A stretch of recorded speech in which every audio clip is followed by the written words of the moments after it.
I'm standing at the edge of the water.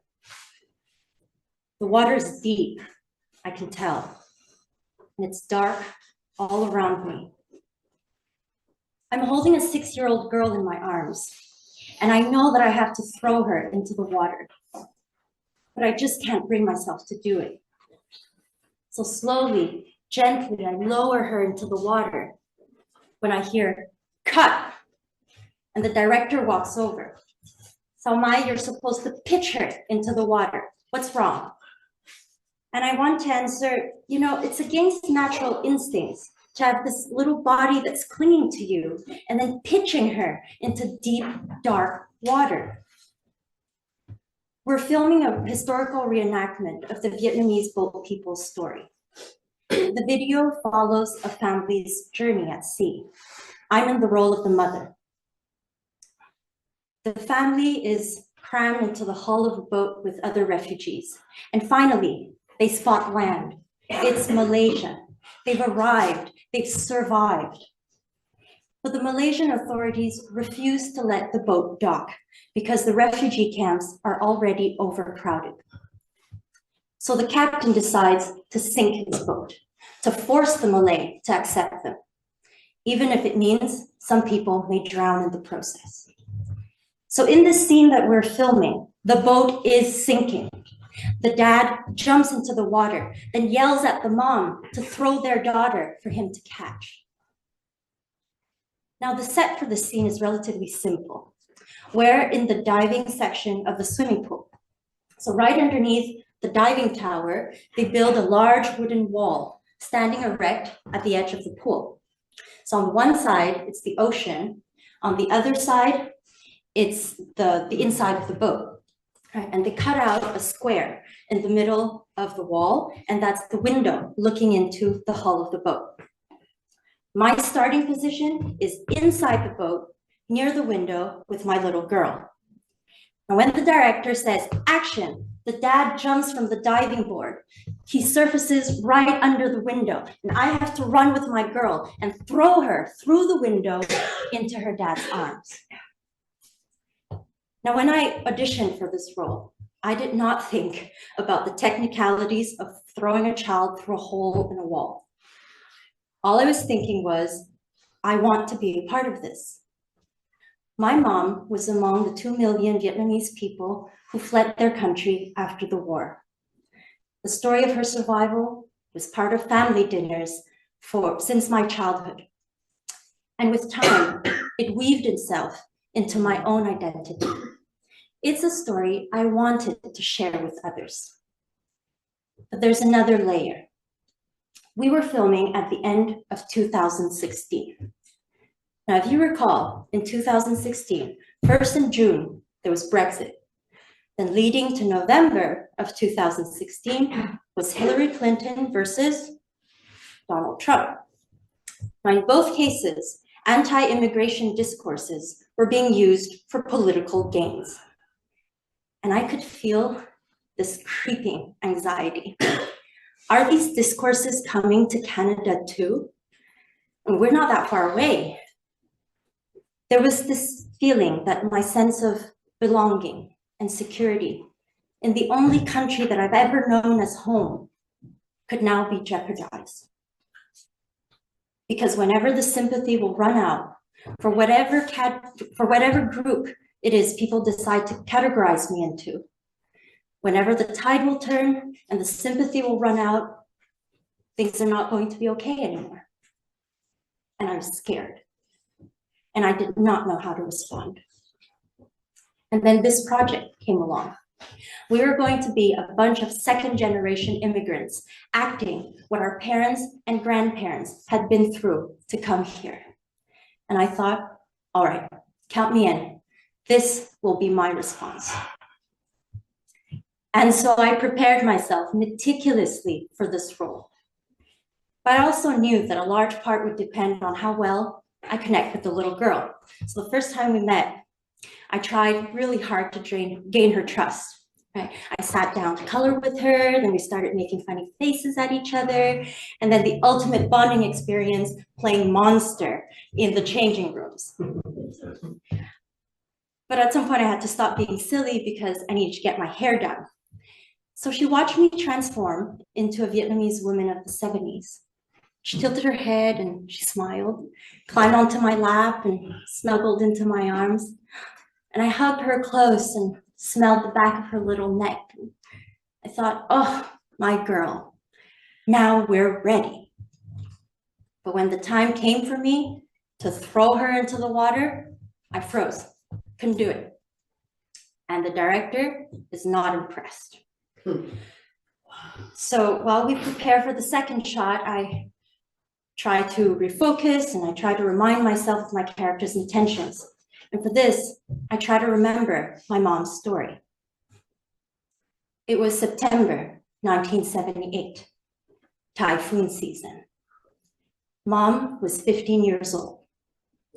One place was offered to her on that boat, and she really wanted to go, but it meant leaving without her parents and her brothers. They were 345 on that boat. A boat meant for half the amount of people. So they were divided into 2 stories below deck.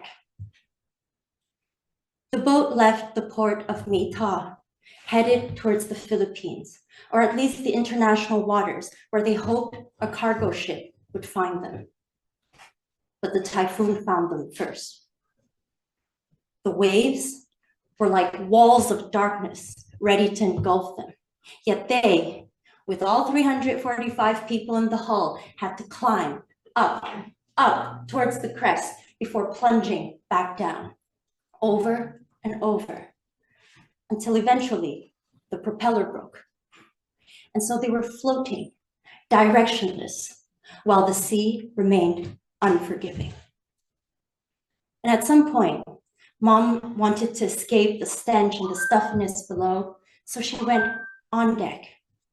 And she was there when the waves crashed and swept right across the deck. And I can imagine her holding on to ropes and railings. And suddenly I can feel how strong my mom must have been at 15 years old. And that's the strength I want to bring to my character. My little girl and I are back in our starting position. All right, everyone ready? Take 2, action. Dad jumps, we run. And I'm thinking about our survival, about the urgency of our situation, that I have to be strong. So I swoop her up and I'm thinking, pitch her now. And I did pitch her and she did fall into the water. I also banged her head against the window ledge in the process. So the director comes running towards the pool. The little girl's real mom is pulling her out of the water. She's bleeding. She has a cut on the forehead. They all run towards the changing rooms. And I'm left alone by the pool. Well, that did not go well. So I rewind the scene to try and understand what went wrong. When I picked her up, her body was so tense. It became really heavy. I couldn't throw her properly. Maybe I was being too strong and it scared her. Maybe strength is not what fits my character best. And then it clicks. Mom was not yet a mom on that boat. I need to tune into what grandma was going through. All right, so I'm grandma now. It's typhoon season. Pirates are roaming the coast, waiting to intercept refugee boats. And once they board, they steal everything, sometimes murder the men, often rape the women and took them away to sell into prostitution. And my 15-year-old girl is asking me to leave on that boat, even if it means leaving without me. And I say, okay, go. How did grandma do that? In a way, she was pitching her daughter into the ocean. What was she thinking? Those last nights before her daughter boarded the boat, when she stayed up late to sew a few American dollar bills into the seams of her daughter's pants. And then she took off her wedding ring. Here. Wherever you land, sell it and start your life. And then she sent her daughter off and waited for news, if ever any news would come. No, I don't think strength is enough. It takes love, doesn't it? You need to be convinced that pitching your daughter into the ocean is the best that you have to offer her at this point in time. My little girl and I are back in our starting position. My little girl comes back out onto the set and she's refusing all eye contact with me. We're ushered back into our starting position. All right, everyone ready? Take 3, action. Dad jumps, we run. And I look back at my little girl and she is staring at me with real apprehension this time.